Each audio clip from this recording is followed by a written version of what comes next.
So hey guys, welcome to our channel, welcome to our new video. Thumbnail से तो आपको पता चल ही गया होगा कि इस मैच के ऊपर हम लोग बात करेंगे। तो मेरे रॉयल चैलेंजर्स बेंगलुरु के फैंस बहुत खुश होंगे। आप लोग बैक टू बैक 7 मैच हारे थे आई थिंक, एंड 7 मैच के बाद फाइनली एक जीत मिला है।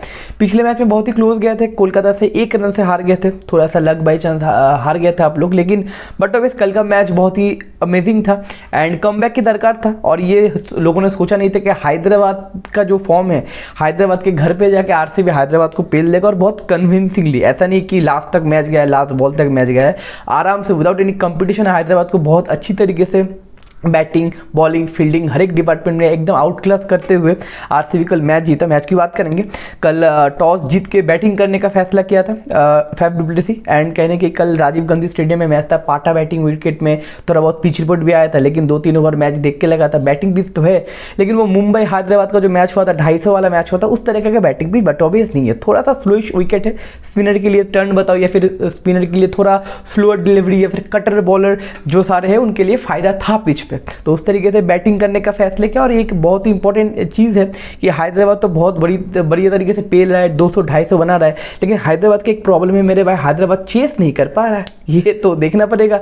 हैदराबाद अगर पहले बैटिंग करते तो बहुत फ्रीडम तरीके से, बहुत फ्रीली फायरवर्क्स दिखाते, 4 ओवर में 70-80 रन ठोक देते, लेकिन जब चेस करने की बारी आती है तब भैया ओपनर बताओ या फिर मिडिल ऑर्डर बताओ, थोड़ा गड़बड़ होता है।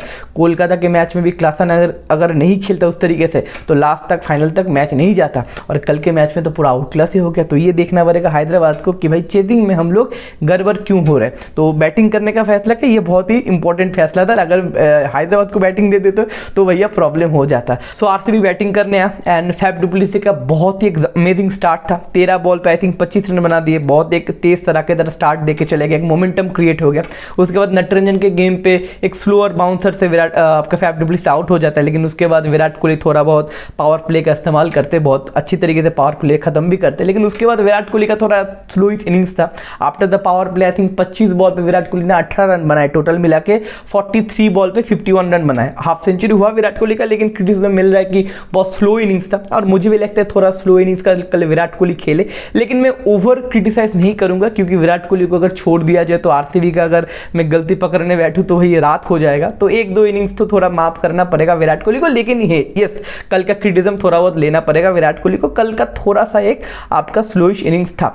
एंड उसके बाद आता है विल जैक्स भी सस्ते में आउट हो जाता है। लेकिन वहां पे कहने की पावर प्ले के बाद जब मयंक मरखंडे या फिर शाहबाज अहमद बॉलिंग कर रहा था, तब मेरे को लगा था, ये सारे लोगों को लग गया था कि पिच उतना भी पाटा नहीं है, कम से कम अगर 190-200 रन बना देते तो कहने की हम लोग अच्छे से कंट्रोल कर पाएंगे आरसीबी वाले, ठीक है ना।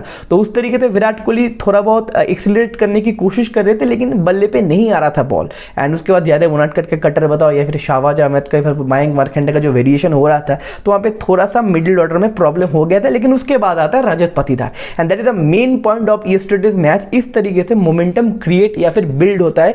एक्चुअली बड़े बड़े लोगों के ऊपर हम लोग फोकस करके बैठे थे, Virat Kohli, Faf du Plessis या फिर विल जैक्स, लेकिन हमारा एक लोकल बंदा, इंडिया का एक लड़का कल 20 बॉल पे 50 रन ठोके। और देखो हैदराबाद का जो स्टेडियम है, राजीव गांधी स्टेडियम, ऐसा नहीं छोटा सा स्टेडियम है, आप एज लग के छक्का नहीं होता, वहाँ पर भी भाई क्लियर करना पड़ता है, डायमेंशन बड़े हैं। और कल मैंने बताया थोड़ा स्लोअर साइड था। तो ये इनिंग्स बहुत ही इंपॉर्टेंट एंड बहुत इफेक्टिव इनिंग्स होते हुए रजत पाटीदार का, जो 20 बॉल पे 50 रन मारे, और मयंक मरखंडे के 3 या 4 बॉल पे बैक टू बैक जो बड़े बड़े छक्के मारे, उसी ओवर में मोमेंटम क्रिएट हुआ। एक्चुअली उसी ओवर में कहना कि मैच का टर्न आपके आरसीबी के ऊपर आया। एंड उसके बाद रजत पाटीदार भी आउट हो गए, विराट कोहली भी आउट हो गया। लेकिन उसके बाद फिनिश करने आए कैमरन गिन का एक बहुत ही बेहतरीन इनिंग्स था, 37 रन का इनिंग्स था।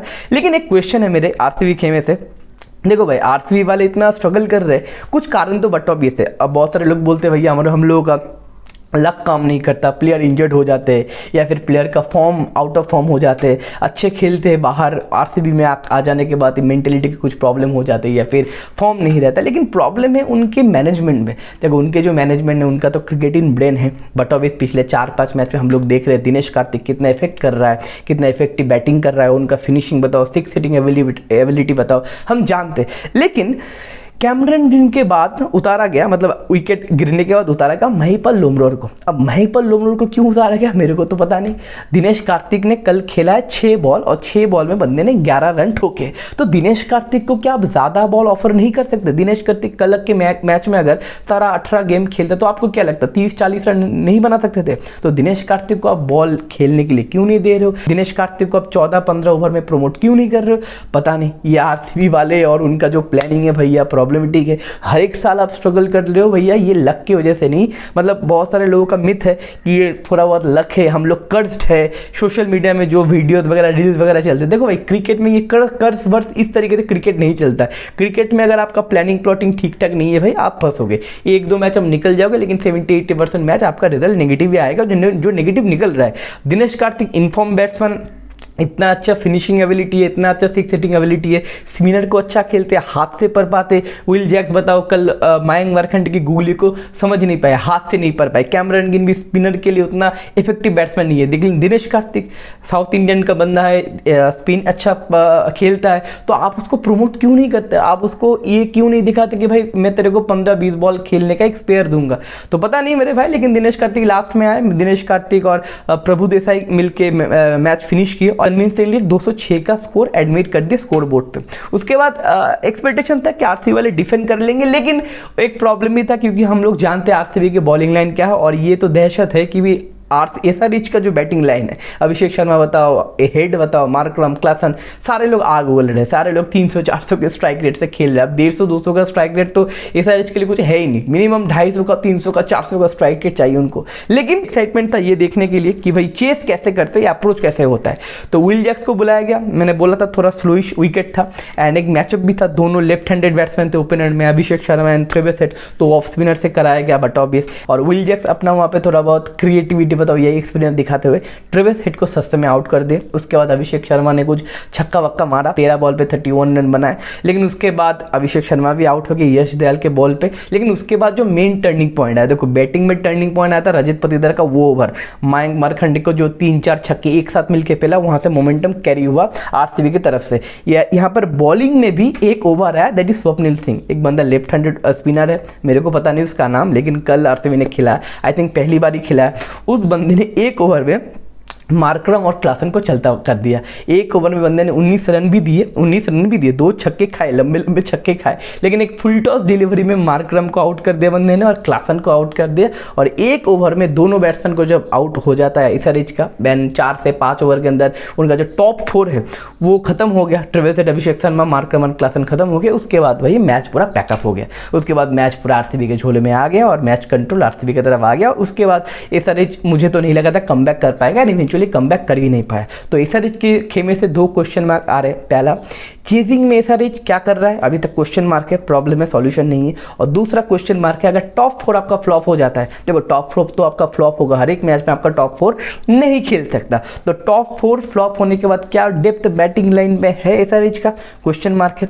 फिनिशर क्या अच्छे है, क्वेश्चन मार्क है। तो ये थोड़ा बहुत क्वेश्चन मार्क एसआरएच के खेमे से आते हुए, लेकिन अभी भी एसआरएच 3rd पोजीशन पे है। लेकिन कल का मैच अगर जीत जाता तो 2nd पोजीशन पे आ जाता। एज अ केकेआर फैन मैं बहुत खुश हूँ, मैं चाहता था एसआरएच हारे, क्योंकि एसआरएच अगर जीत जाता तो बट ऑब्वियस 2nd पोजीशन पे आ जाता और केकेआर 3rd पोजीशन पे आ जाता। एक कन्विंसिंग विन लेते हुए आरसीबी 35 रन से आप हैदराबाद में जाके हैदराबाद के मैदान में हैदराबाद को पेल रहे हो, एक इनफॉर्म हैदराबाद को पेल रहे हो। बट अभी सारे बॉलर्स ने कल अच्छा बॉल किया। करण शर्मा 2 विकेट निकाले, उसके बाद कैमरन ग्रीन भी अपना कटर बॉल का सही से इस्तेमाल किया, उन्होंने 2 विकेट निकाले। स्वप्निल सिंह ने तो 1 ओवर में 2 विकेट निकाल दिया। तो अच्छे बॉलिंग किए सारे लोगों ने, कंट्रोल, कल फील्डिंग भी था, कोई फील्डिंग वगैरह मिस वगैरह नहीं हुआ।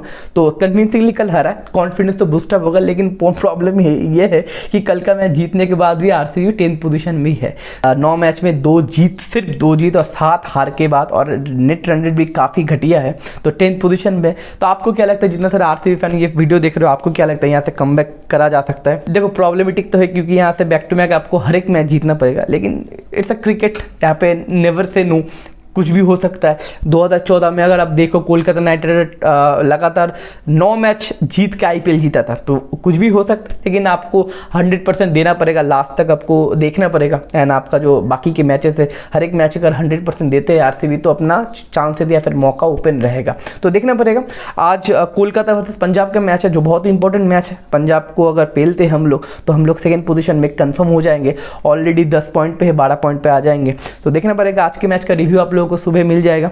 एंड बहुत दिनों बाद आरसीबी के खेमे में एक विन आया। आरसीबी के जितने सारे फैंस थे एक जीत के लिए तरस रहे थे, क्योंकि बैक टू बैक बहुत सारे मैच में वो लोग कन्विंसिंगली हारे थे, लेकिन पिछले मैच में 1 रन से हारे थे, थोड़ा हार्ट ब्रेक होगा। शायद ये हार्ट ब्रेक को थोड़ा पॉजिटिविटी में कन्वर्ट करते हुए आरसीबी वाले एंड तीनों सेक्शन में बहुत ही कन्विंसिंगली एक मतलब परफॉर्मेंस दिया। आई होप आने वाले मैचेस में आरसीबी का जो परफॉर्मेंस और भी डेवलप्ड होगा एंड केकेआर को भी आज जीतना पड़ेगा। सो देखते हैं आने वाले वीडियो में भाई मुलाकात होगा। तो take care, bye bye, see you.